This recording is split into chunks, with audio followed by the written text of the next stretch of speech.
a sustainable health in the business hustle space. Our Tribe podcast is perfect for the high-performing, business-minded individuals who want to work with their biochemistry to achieve success and optimal health. It's Friday, which means it's time for friends sharing facts about health, business, and overall success. In today's episode, we talk to Professor Ed Cohen, author of On Learning to Heal, or What Medicine Doesn't Know, and founder of healingcounsel.com, a therapeutic practice for people with chronic and acute illnesses. At 13, Ed Cohen was diagnosed with Crohn's disease, a chronic incurable condition that nearly killed him in his early 20s. At his diagnosis, his doctors told him that at the best he could hope he was pain and symptoms are manageable, which never quite worked. Unfortunately, they never mentioned healing as a possibility. Cohen has a PhD in modern thought from Stanford, and for the last 3 decades has been an award-winning professor of women's gender and sexuality studies at Rutgers University. He demonstrates that although medicine can now offer many seemingly miraculous therapies, it is not and has never been the only way to enhance healing. Exploring his own path to healing, he argues that learning to heal requires us to desire and value healing as a vital possibility. Some things that Ed absolutely loves is gardening, biking, and dancing. Welcome to the Natural Health Podcast, Ed. Oh, thank you so much for having me. You are most welcome. So gardening, are we gardening anything at the moment? Any winter vegetables? It's winter here in North America. So no, I have planted my bulbs for the spring and things are happening under the surface of the earth, but it's actually freezing here. So nothing. Yeah. Everything has its own seasons, doesn't it? Exactly. Yes, but you're going into summer, so everything must be flowering down there. Yeah, we've got a garden, we've got strawberries, tomatoes, peppers, you name it. It's looking beautiful. Awesome. There's nothing more enjoyable than watching things grow, I find.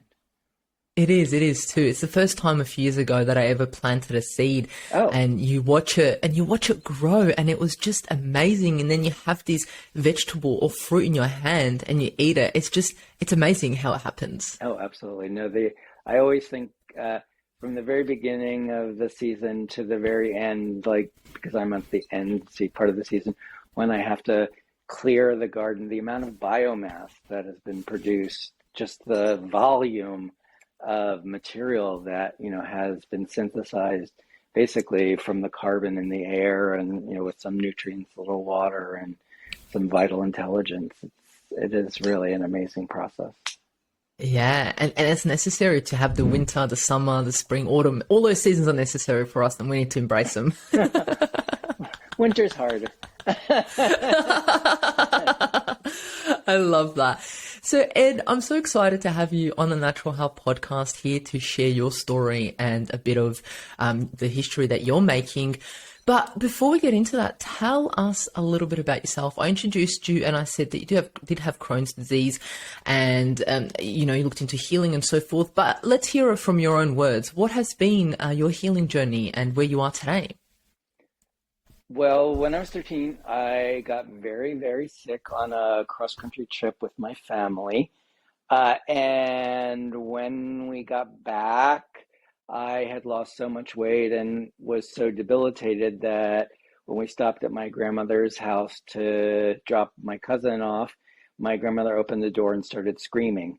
And that sort of was the beginning of the journey. After that, I started going to lots of doctors. And then they didn't know what was going on. So I ended up being hospitalized. In those days in the US, you could be hospitalized for testing and diagnosis. And I was in a university hospital in a very old 19th century building. And I was there for quite a long time. And I was finally diagnosed with Crohn's disease, which at the time was not quite as well known as it is today. Crohn's disease is classified by most people who think about it, but not all, as an autoimmune illness. And of course, I was 13, and though I had a big vocabulary, I didn't know what autoimmunity meant. And so the first thing they said to me when I asked them what autoimmunity was, they said, well, it's like you're allergic to yourself. And well, that was not very helpful. So I kind of asked again, well, what does that mean? And they said, it's like part of you is rejecting itself. And again, that was not super helpful. And finally they said, well, it's like you're eating part of yourself alive. And I was like, oh, okay, I can get that. Turns out that's not a super helpful way to think about anything, but especially when you're 13. And the other part of it was then I was put on prednisone.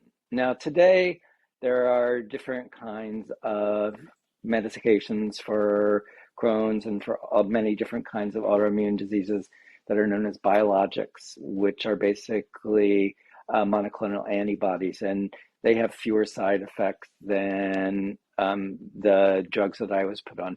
But I was put on high doses of prednisone, which is a cortisone steroid, and I was on that for 10 years.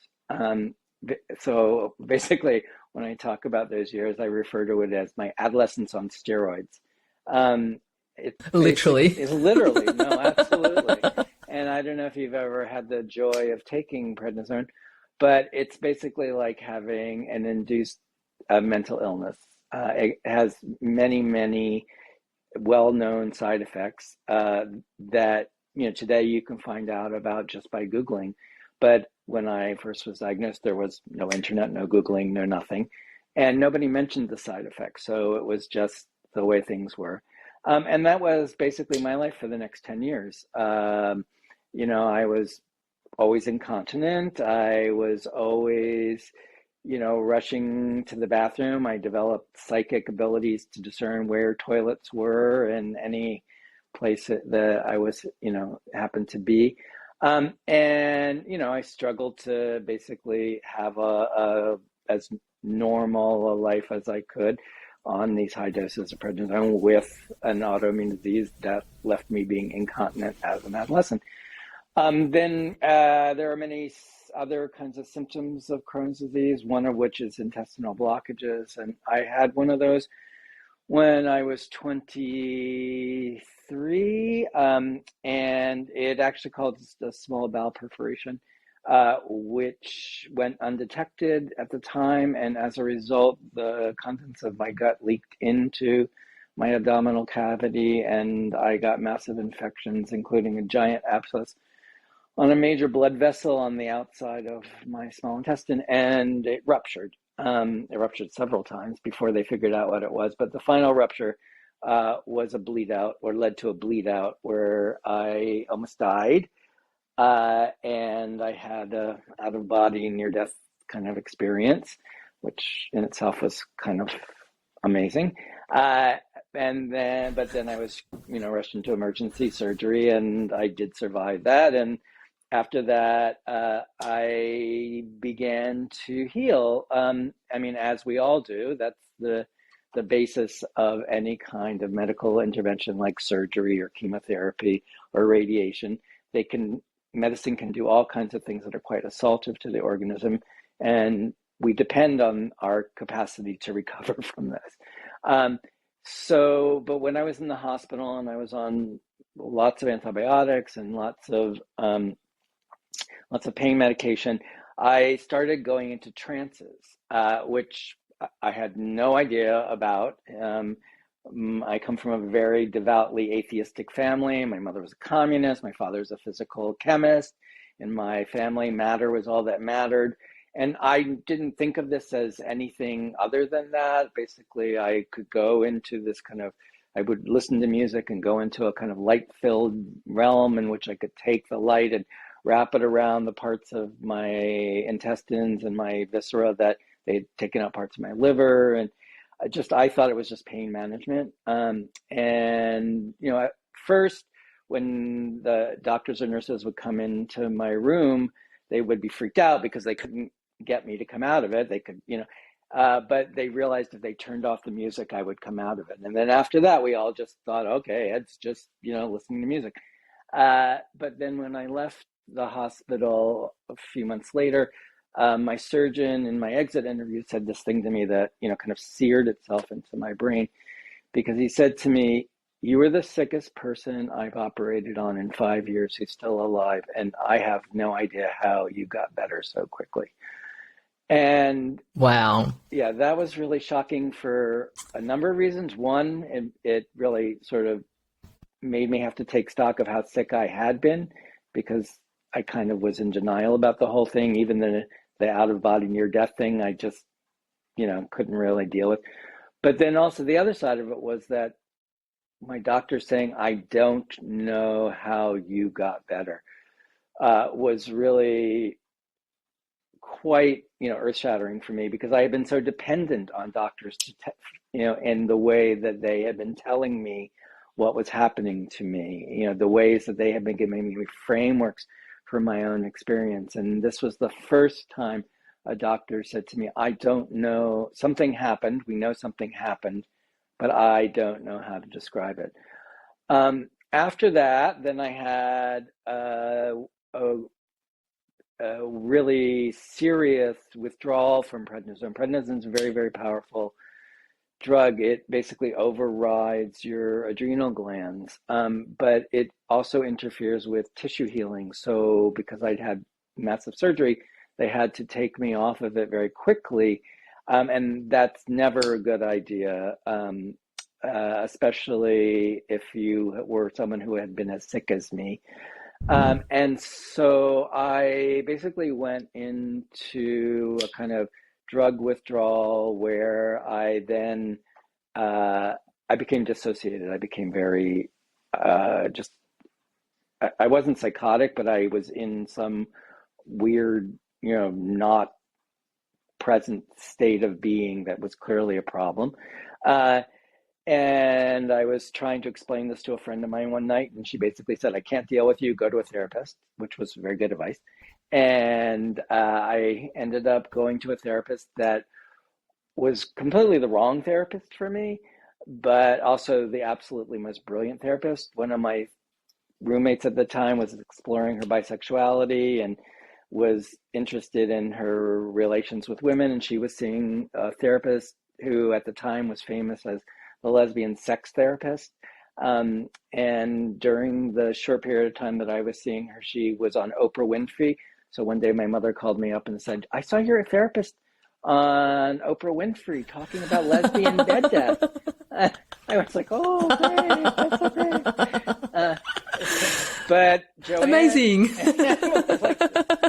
Thanks, Mom. It was perfect. I mean, so Joanne was really not the person I didn't see her for very long, but the first time I saw her was amazing, because I started telling her what was going on. And after like 5 or 10 minutes, she just held up her hand and said, stop. She said, you're having a drug withdrawal. This is what happens when you get taken off of prednisone. And my sister has Crohn's disease, and she had a similar experience. And she ended up seeing a doctor who was at the time the head of pediatrics at Stanford Hospital, but who herself had Crohn's disease, and who left her practice, her traditional medical practice, and started a practice for people with chronic and life-threatening illnesses, and for people like herself that she called recovering doctors.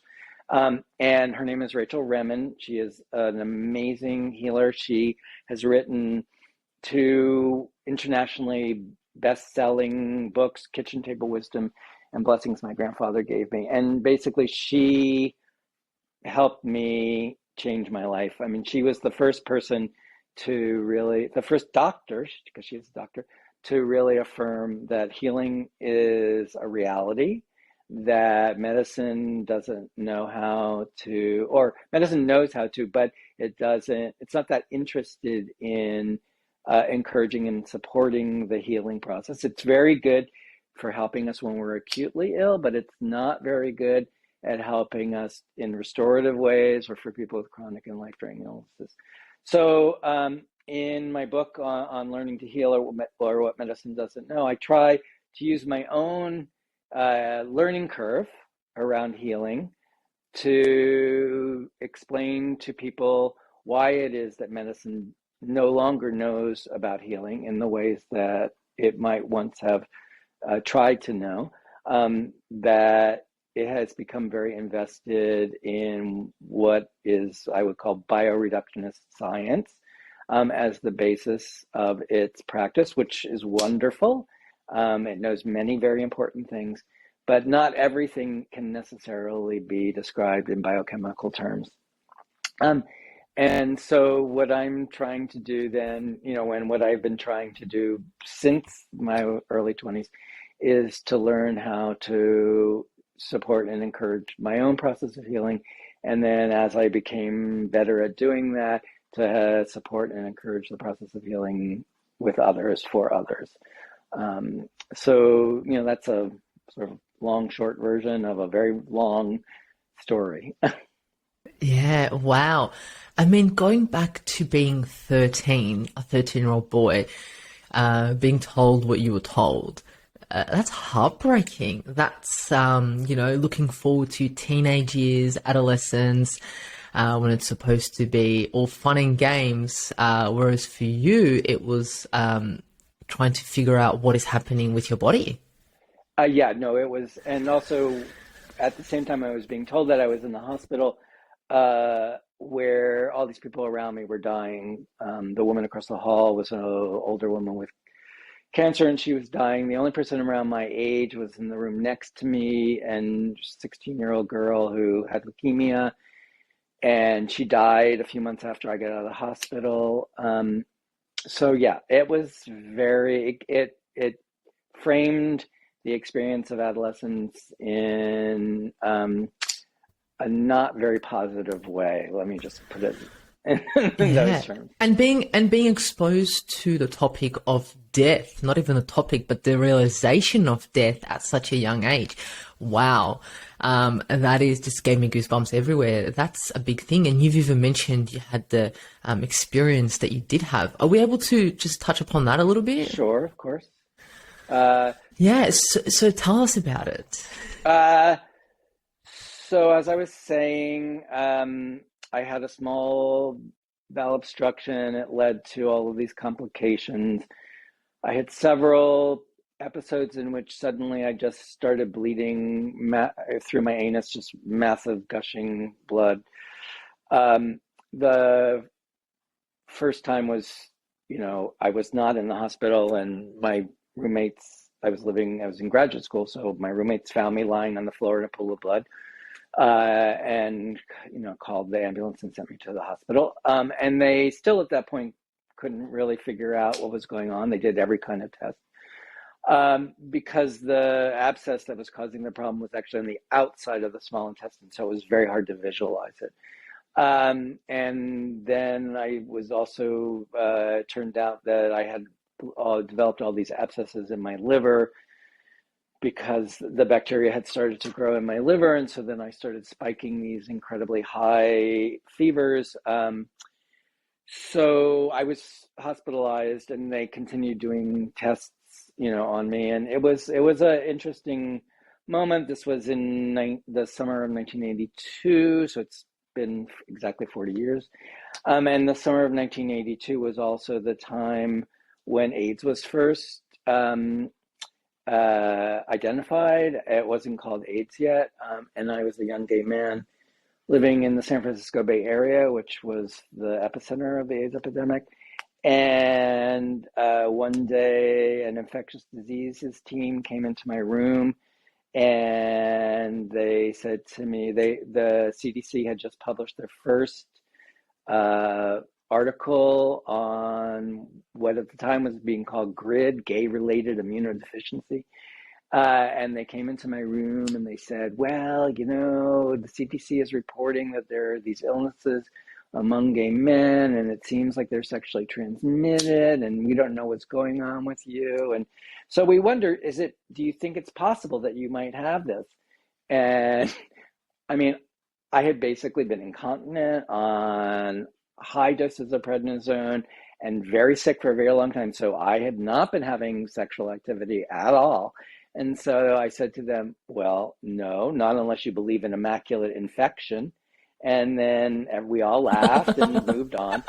But the irony is that it turned out that my greatest risk of being exposed to HIV was through all the blood transfusions I was receiving at the time, which were massive amounts of blood. And one day, one evening, the abscess on my intestines just completely burst. And I was just bleeding out, just gushing blood. And had IV lines in every place that you could put them to put fluids and blood into me to try to stabilize me. And during that process, I was somewhere else. And I knew I was somewhere else because it was very peaceful and very calm. And I was not a peaceful or calm person. Nobody who's on prednisone is calm. It's not a thing. And so I was like, whoa, what is this place? What is this thing that's going on? And I could see them working on me, and eventually getting me stable enough that they could rush me down the hall. And basically, I experienced myself watching myself on this gurney going down the hall into the ER. And the next thing I knew, I woke up in the ICU. So it was a very dramatic experience, and yet at the same time not. And I also knew it was clear in that moment that while I knew that something very dramatic was happening, I also had a very strong feeling, or like I wasn't worried, and I was pretty clear that I wasn't going to die, that this was something I was going through. So, which turned out to be the case, which I'm very glad about. But that really, like in that acute moment and in that experience, I think, some part of me that I had no awareness of until that moment really opened up, became available. So I do think that subsequently, when I was in the hospital recovering and going into trances, I think there was a strong correlation between that, very acute experience and then the more pacific experience of, taking light and wrapping it around my intestines. And but all of that was just a seed. It was a very, it was like a neon light saying, oh, look, everything that you've thought about the world until now has been too limited. Something else is happening that you can't really comprehend in the terms that you have used to make sense of the world up until now. In other words, it really just rocked my world for sure. After that, I was really lucky because then I also had another kind of experience, which was then a few months later, I was by myself for the first time after all of this experience. I had some time to reflect, and I was walking in the woods one day, and all of a sudden I felt something. Like I felt like from the ground, I felt the trees around me, and I got a really clear message that said, look, you could keep living in the way that you've been living, and you will likely go through the experiences that you've gone through just now, or you can learn to live in another way. And I was like, yeah, I choose the latter. That's where I want to go. And then suddenly all of these amazing teachers started coming into my life. Like, so as I was explaining, I went to this therapist who was the wrong therapist, but she was the person who knew the right person. And then I went to her, and then she sent me to other people. And then I went to other people. And basically over the last 40 years, I've been led to study with like amazing, amazing teachers who have really given me resources, both to think about the world differently, but also to live differently and to support and encourage other people in living otherwise. I mean, one of the blessings of being a teacher is that I get to do that on a really regular basis. And I think that, once that healing experience has been seeded, and if you tend it, like we were speaking about tending the garden earlier, if you tend it, one of the possible fruits that comes to, from those kinds of seeds is that you can share those fruits with others, right? And that they can plant those seeds. And that's really, I feel like it's what I, want to do. It's why I wrote Unlearning to Heal, or What Medicine Doesn't Know, precisely to try to share the things that I've been gifted by others through their processes. And I think, collectively at this moment in our world history, we need to heal, not just as individuals. I mean, I have a very dramatic personal story, but we really need a lot of collective healing right now. We need healing in our cultures, but we need healing on our planet. And it's one of the amazing things about living systems is that all living systems have the capacity to heal. It's a tendency. It's one of the aspects that constitutes what we think of as life. Without the capacity to heal, there would be no life. Biologists, when they talk about what makes a living system, living systems have to be contained, they have to have a membrane, but they have to be porous. They have to be able to let nutrients in, and they have to be able to release toxins. They have to be able to reproduce themselves, and they have to be able to repair themselves. They have to be able to heal. Healing is a natural tendency. Doesn't mean because it's a tendency, it doesn't mean it's an actuality, because tendencies exist with countervailing tendencies. But if we realize that healing is an intrinsic tendency, and we value that and we desire that, then we can develop ways to support that. Again, not just as individuals, but as collectives, in terms of the ways that our societies invest in, the basic elements that keep people alive: food, housing, shelter, education.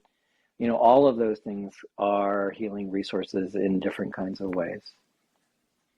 Yeah, Ed, wow. There's so many questions I have, but I think the whole journey that you have been through has been, in a weird way, absolutely amazing, because it's been literally a turning point. Because I do talk about turning points with people, and your journey has literally been that turning point. Like you said, when you were in the woods, you had a choice which one you decided. And when you made that decision, all of these things fell into place on a plate for you, and it's like, here you go, Ed, you've chosen this part of the game now, you've chosen this scene, and these are the people that are going to fall into your life, and this is where you're going to end up. And now that you're sharing that with everyone else is just fabulous. I love that. And you're so right in regards to healing. When we know that we ourselves are made to heal, that in itself, the whole concept in itself is just mind-blowing. Imagine going to a doctor and them telling you that you can heal. Like, that in itself is just mind-blowing, isn't it? Yes, absolutely. And unfortunately for doctors, I mean, it's not to blame doctors. That is how they are trained. I mean, there are 100%. That's the irony of the way that, at least in what we call Western medicine, or biochemically, the medicine that's based on biochemical reductionism as its, intellectual framework, that the training actually is highly abusive to the people who are undergoing the training. I mean, the ways that they are asked to not take care of themselves while they are taking care of others is a completely self-contradictory kind of structure. And as the person that I mentioned before, Rachel Remen, who was one of my main teachers, has developed a course that's called The Healer's Art, that's now taught in almost every medical school in America. And it's a short course for first-year medical students, basically to remind them it's okay that they got into this because they care about healing. And there's not much in their training that's going to support that, but that they can hold on to that, because that is what is essential in what they do. And so it's not to blame doctors at all. I mean, I would be dead without, modern medical care. I mean, it's, when you need it, go and get it, if it's available. But there are a lot of things that modern medicine isn't able to address. I mean, both in terms of physiological conditions, like, for example, like, I have an autoimmune illness. There are now like 80 to 100 illnesses that are considered to be autoimmune. And for none of them are there what we would call a cure. In fact, for none of them do they actually know what is going on. Autoimmunity is a paradoxical concept. It is one of the impasses in immunological theory that there are no adequate explanations for. And more than that, there's no way that they can explain why they occur to the people in whom they occur, when they occur. It's like, well, why does someone, like a really good friend of mine was recently diagnosed with a very acute pulmonary dermomyositis, it's called, a pulmonary autoimmune illness. He's 60, he was diagnosed when he was 61. Like, why at that point in his life did this suddenly happen? That's not something that medicine is interested in.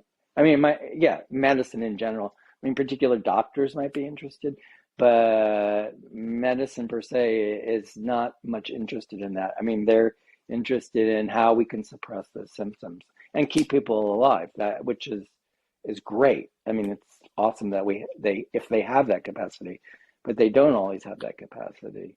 And for people who have chronic illnesses, that's one of the things that, at least in the US, the COVID epidemic, has oddly made more visible because of what's now being called long COVID, is the recognition that there are illnesses that don't have succinct or predictable narrative frames, that we can't say, oh, they will be over at this time.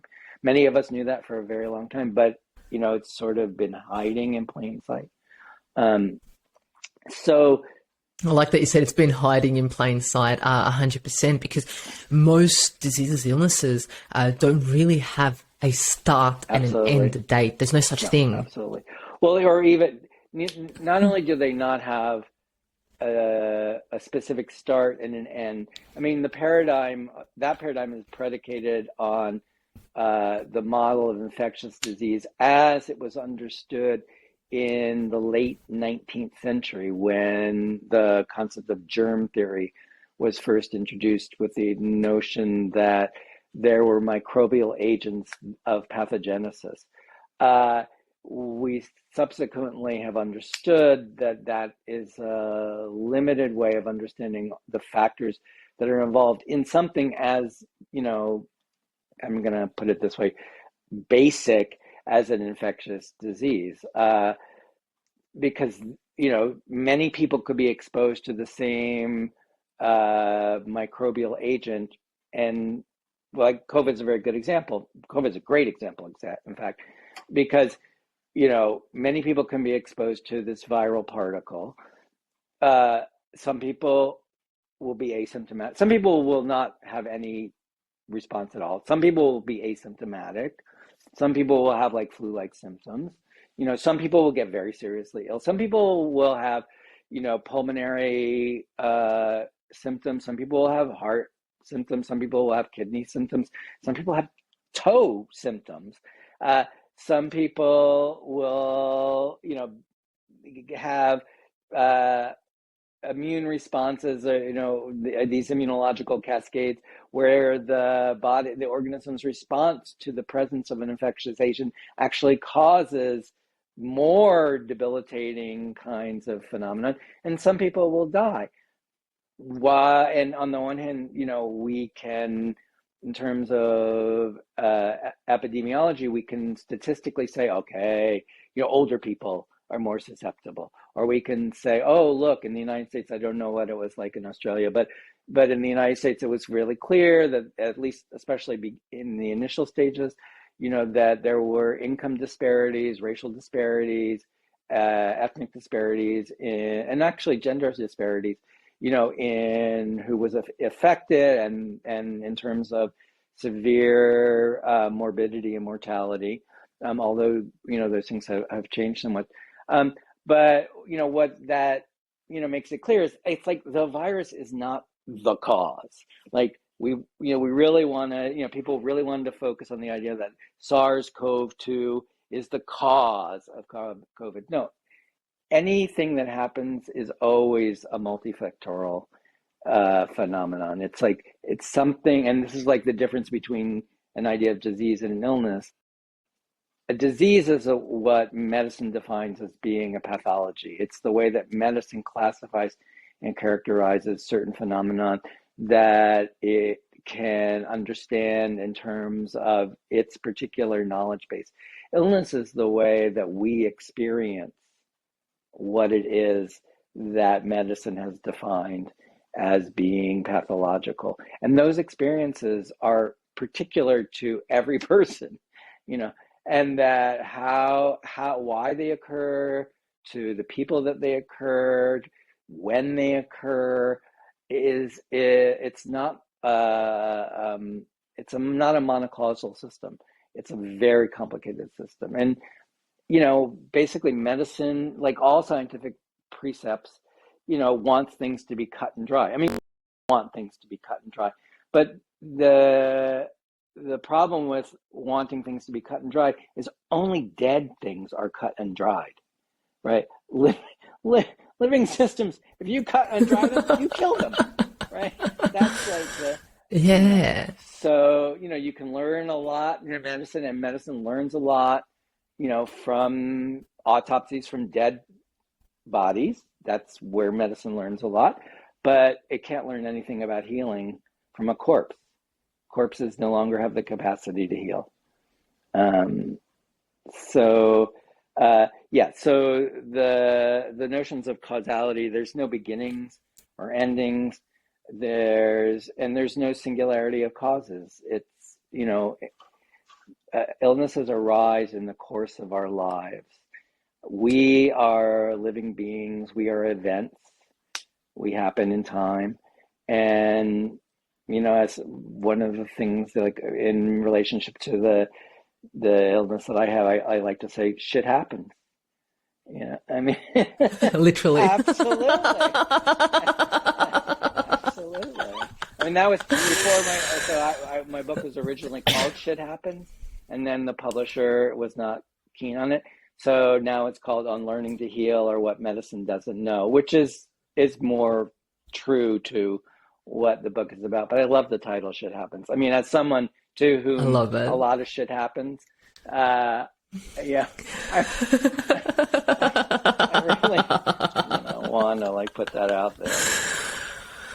I love the whole concept that you've just explored and brought up for people to wonder about or think about, because we all have these beliefs, but what you just did right there is question the belief of illness and disease. You've questioned people's minds and thought, okay, when did my whatever illness they may have, when did it start, or when is it going to end, or is it a journey? Is there a stop and start? Does it go and wander like the waves, like the water? You know, is it fluid? It's a great concept, and I love it. And sometimes we can define when the symptoms started of this illness or this disease. But like you said, that may not be the start of the illness or the disease in itself. And it's also a multi concept. There's so many things to take in consideration with anything that happens to us. Absolutely. With everything that you've gone through, what would you be able to define what optimal health may mean to you? Does that even exist to you? Well, so before I respond to that, I just wanted to comment on what you were just saying. So the way that I look at things, I'm one of those, like I was one of those super annoying children who always was like asking, why, you know, and basically I've grown up into like one of those super annoying adults who goes, why, but fortunately for me, it doesn't change, does it? It's always the same question. Why? Just our age changes. Well, and the good thing is like, but as a result, there's actually a profession that I can be in where I get paid to ask that question. So, you know, I'm lucky in that regard. You know, so, you know, what I always, you know, what my work as an academic is to try to understand things that we take for granted, that we think of as being self-evident, and try to understand, well, how did they come to seem self-evident to us? You know, and what happens if we begin to think about when they first emerged, why they were construed in the ways that they did, and what are other possibilities. So two concepts that you just put forward, health and optimal, are both concepts that I like to trouble. I think both of them are a little bit too restrictive to apply to living organisms. I mean, health is a static concept. That's why I prefer healing. Healing is a gerund, it's a noun of process. It reminds us that as living beings, we are not things, we are events. Like what I try to tell my students all the time, it's like in our culture, we have this peculiar way of thinking about what it means to be a living being, where we say to be a person means to have a body. And I'm always struck by that because I think, well, who is the person that has the body? Like how is that, where is that possessor that is not part of the possession? That doesn't really, I don't know. Again, I'm like, why? And so, one of the ways I try to reframe that is by saying, it seems to me, empirically speaking, that it's more accurate to understand ourselves as events.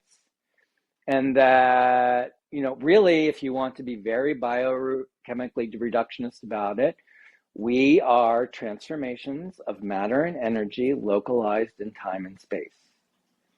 We are ongoing processes. And we're never static. We're always, if we're not transforming, we're dead. So health to me is a slightly problematic concept because it tries to fix that process and say that there is a state. State by definition means static. It means fixed. It means stopped, right? Whereas healing is a process. It's a tendency. It's never complete. It's always ongoing. And as I like to say to people, and dying for some people is healing. I helped my father to die. Wow, that's a huge concept right there, what you just said. Yeah, no, but I know I don't know from personal experience in the sense of I haven't died, but I've been with people dying. Yet, we all haven't died yet. Yeah. Soon to come for all of us. But no, both, it can be a process of letting go of things that are completely unnecessary, that people have lived with their entire lives.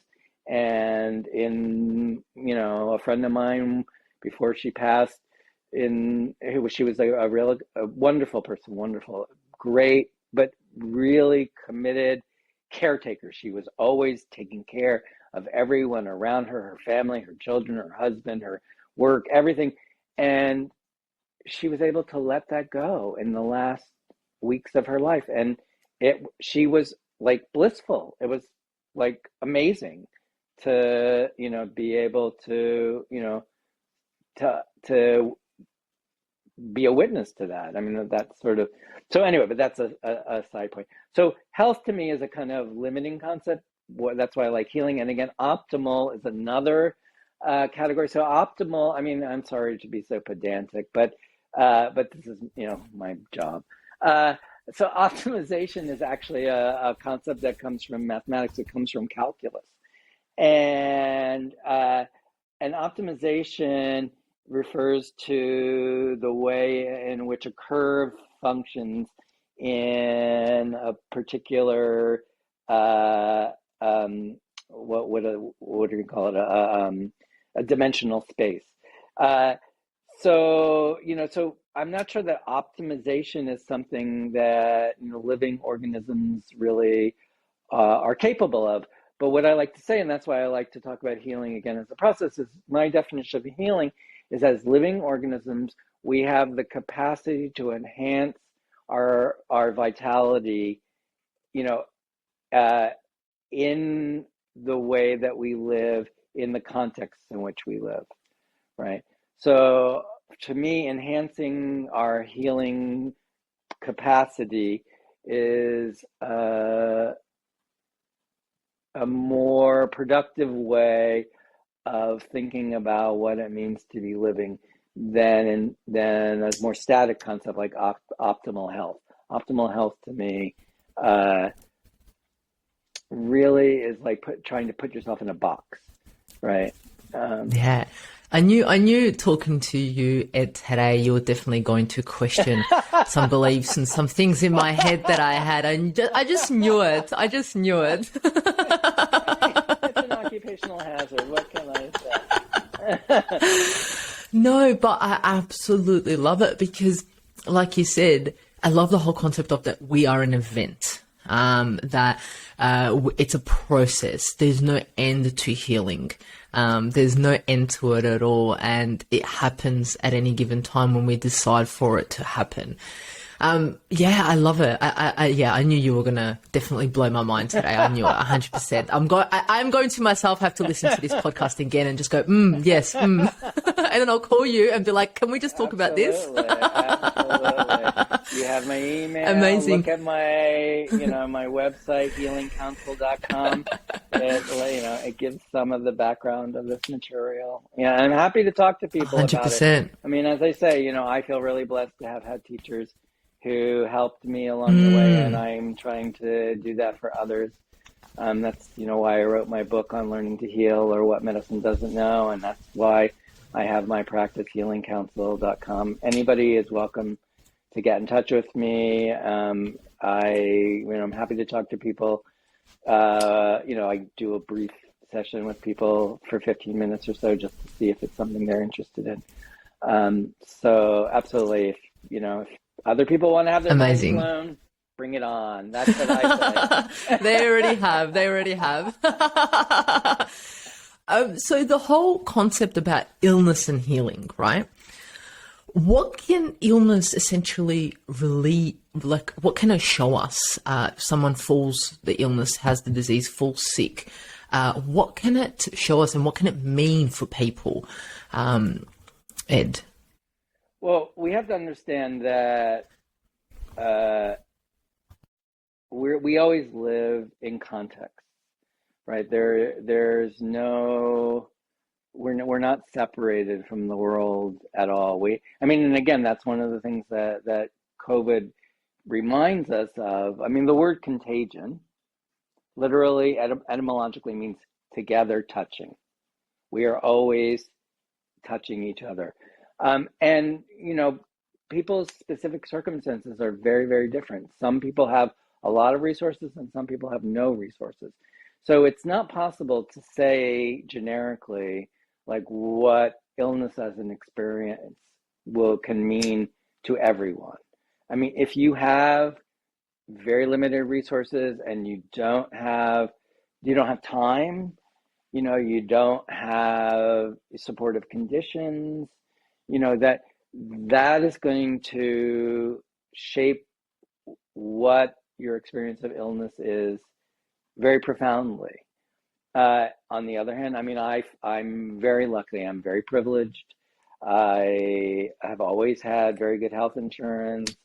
I'm a professional. I mean, that's part of the way that I've, modulated my life. I have a kind of job where I can, work at my own pace, do things, in my own way. I don't have to be, somewhere 9 to 5. I'm not at the beck and call of other people.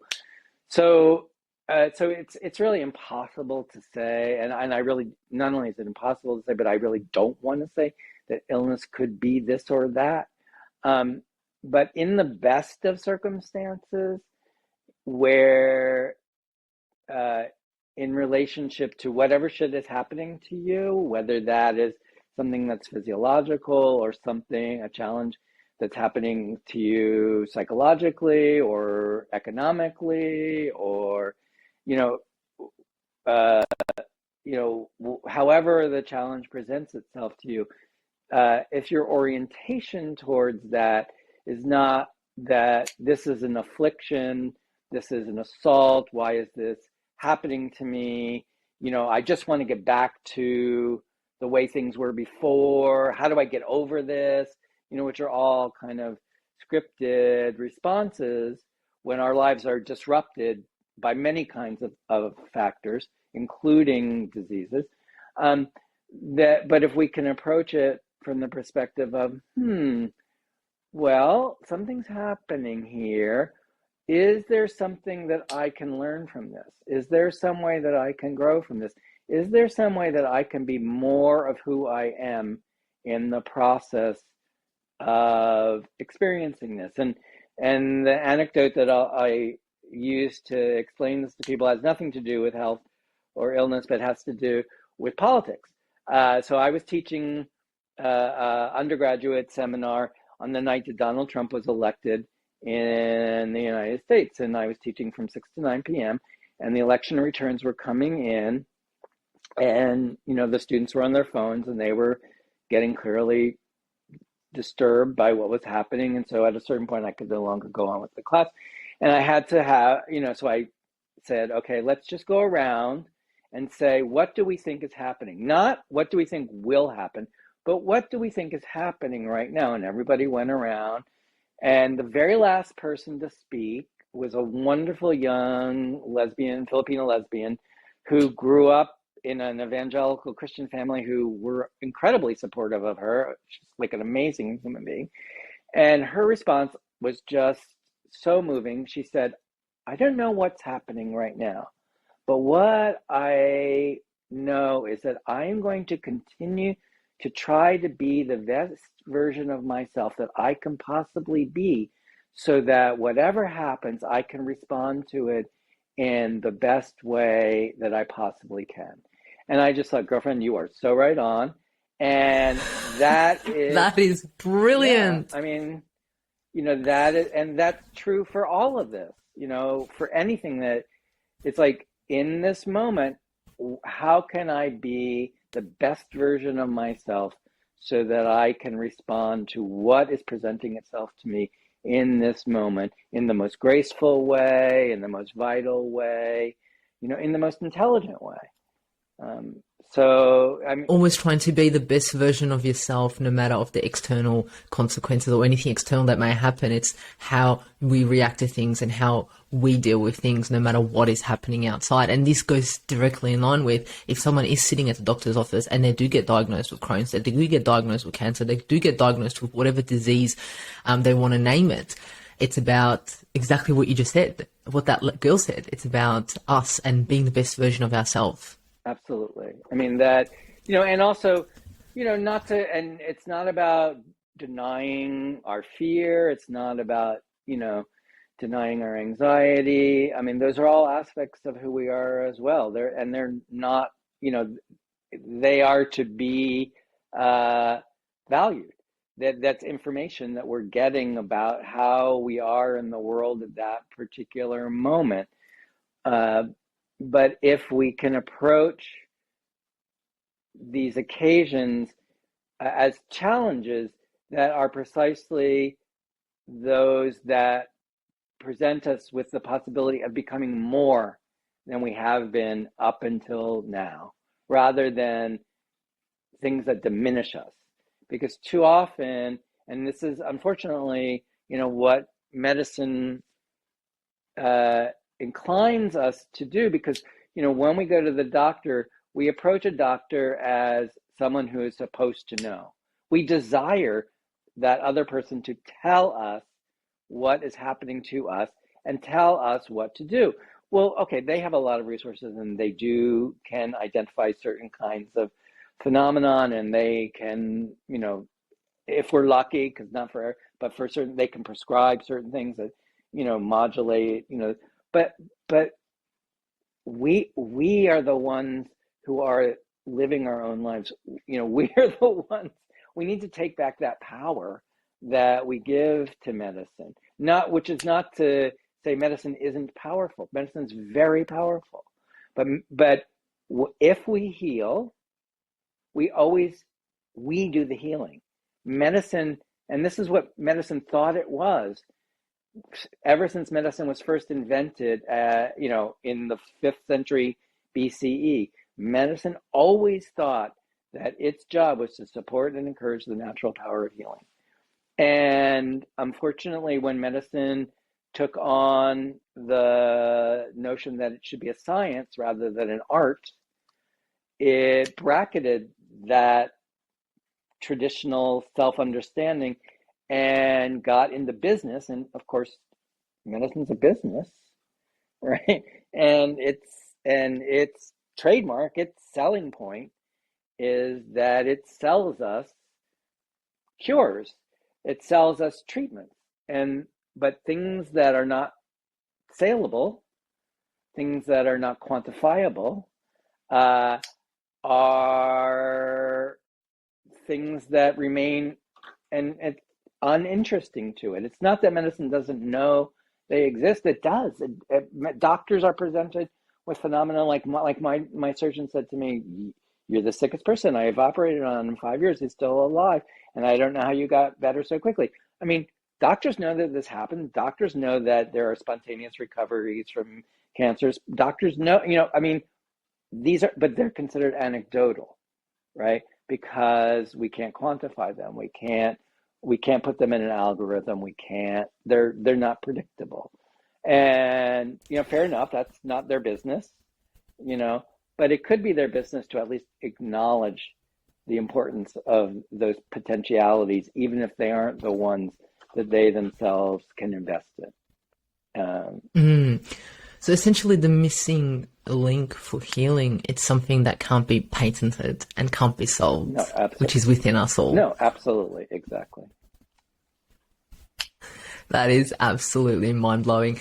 Tell us a little bit about your clinical practice and a little bit about your philosophy before we close off the interview, because you've just gave us so much to think about. My mind is still probably in the first 10 minutes that you spoke and just trying to process all of that. But tell us about your clinical practice. So how would someone go, what would they experience? Or do you have any examples of people that you can provide us with, clearly not mentioning names? Tell us. Sure. So my practice, I call it healing counsel. Obviously the healing part. Counsel is an interesting word. It means, etymologically means to jump together. So, it's like, what I try to emphasize to people is in our time together, that I'm not in the engagement in order to heal you. I am in a conversation with you in which together we are exploring the possibilities of healing for all of us. Healing counsel is an eclectic practice. It draws on some elements of therapy, some elements of pedagogy.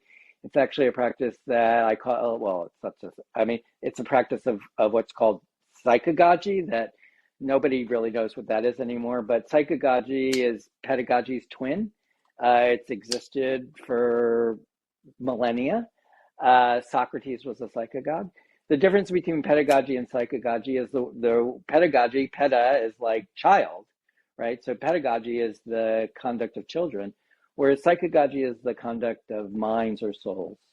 And I think, that's the level at which healing can be best, or one of the ways in which healing can be supported and encouraged is by helping us to understand that if we desire and value healing as a possibility in our lives, that it becomes more likely to manifest in more concrete ways.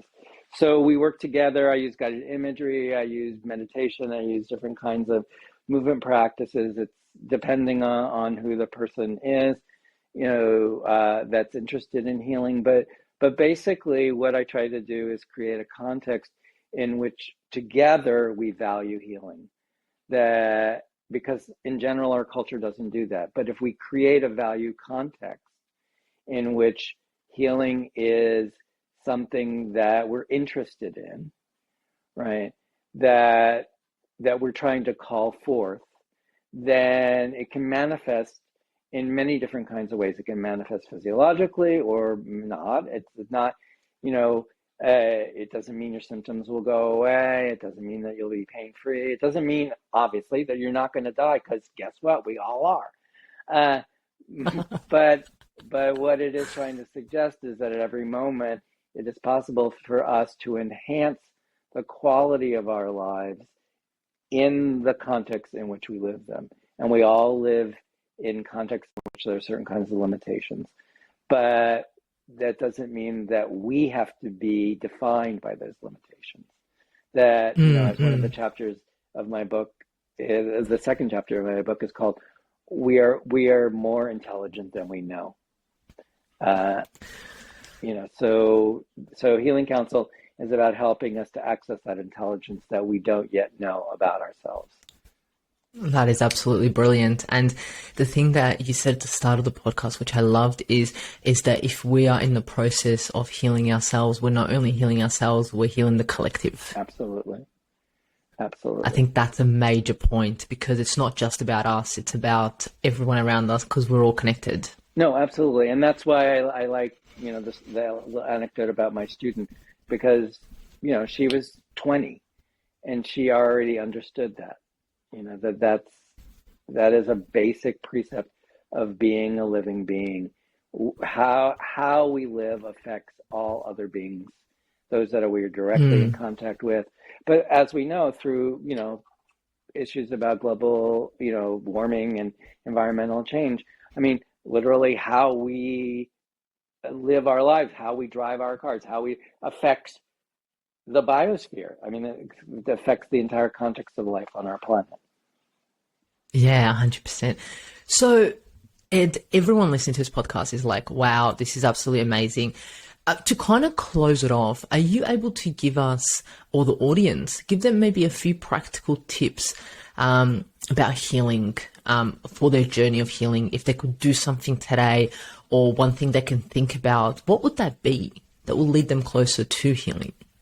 Well, I mean, number one would precisely be to desire healing, to begin to try to move towards it. I mean, as I was saying in my own story before, it's like until I knew it was a possibility, and until I made a decision that that was a direction that I wanted to move in, all of the resources that might be able to support me in that process were invisible to me. So partly it's at the level of your desire, your intention, to desire to heal, which is different than to desire to be cured, to desire to get back to normal. It's the desire to learn to live and grow, and learn to live and grow in more expansive and life-enhancing ways. As a kind of framing precept, I would say, understanding that healing always entails learning, and so to be open to learning from what your experience is. I think that's that will orient us towards healing in general. In concrete ways, as I say, everybody is different. It's hard to give like a precept, but I mean, you asked like, what's your life hack in terms of like your own healing experience? Sleep. Sleep is number one. Sleep, rest. Sleep, rest. Sleep is so important. I mean, for me, for living with Crohn's, I mean, honestly, if I'm too tired, if I don't get enough sleep, I mean, that's the way that I've turned around, in part, my relationship to Crohn's. I now think of it as sort of a barometer. Like if I'm having symptoms, it means that there's some way that I'm not, I've extended myself too much, or I'm not taking care of myself, and probably it means I'm not getting enough sleep. And all of us humans do sleep, so that's not something. I mean, I don't know of an individual that I know of that hasn't slept in their lifetime and is still alive. No, you so can't. No, you have to. No, you must. We must. I mean, and it's again like to go back to what medicine does. I mean, honestly, medicine doesn't know what sleeping does. They don't know in evolutionary terms like why we sleep in the ways that we sleep. Other species sleep. Some birds sleep half their brain. I mean, but we know it's restorative, but why, how, that's still in the big zone of unknown. And don't even get me into dreaming. I mean, like that's a whole other. That's a whole nother few hours of talking. I love dreaming and I love sleep, so we'll definitely have stuff to talk about. No, I absolutely love it, Ed. Your time today is highly, highly appreciated. My Your pleasure. knowledge Thank you is so much. your knowledge is out of this world. Absolutely love it. If people want to get in touch with you, I'm going to put in the show notes, but did you want to say where they can contact you? Yeah, it's healingcounsel.com. And there's a contact page. Just fill out the form if you're interested, and I will get back to you. Amazing. Thank you so much, Ed, pleasure. for your time today. Is there anything else you want to share with the audience, or you're quite happy with what you've shared? I've done a lot here, yeah. Amazing. 100%. Thank you so much. You're most welcome. Thank you for joining us at the Natural Podcast, and remember, the missing link between failure and success is your health.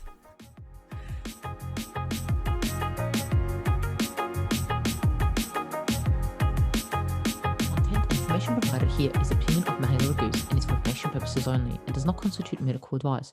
It is not intended to provide medical advice or take the place of medical advice or any current treatment you're undertaking. Consult your own medical professionals for any medical issues that you may be having. This entire disclaimer also applies to any guests or contributors to the Natural Health Podcast. It is advised that you consult your doctor or healthcare professional in relation to any health concerns you may be having. Mahela Raguse does not take responsibility for any health consequences which occur from a person listening, viewing, or reading this content. Under no circumstances shall the Natural Podcast, Mahela Raguse, any guests or contributors to the Natural Podcast, or any employees, associates, or affiliates of Mahela Raguse be responsible for damages arising from the information provided on the Natural Podcast. By listening to this podcast, you agree not to use this podcast as medical advice to treat any medical conditions in either yourself or others. Please note, if you're taking prescription, do not stop your medication or start a new protocol, including but not limited to supplements, diet, lifestyle changes without consulting a doctor or healthcare professional. If you or any person has a medical concern, you should consult with your healthcare provider or seek other professional medical advice. Never disregard professional medical advice or delay in seeking it because of something that you have read or heard on the Natural Podcast or in any linked materials. If you think you may have a medical emergency, call your doctor or emergency services immediately. Neither Mahela Raguse nor the publisher of this content takes responsibility for the possible health consequences of any person or persons reading or listening or following the information in the educational content.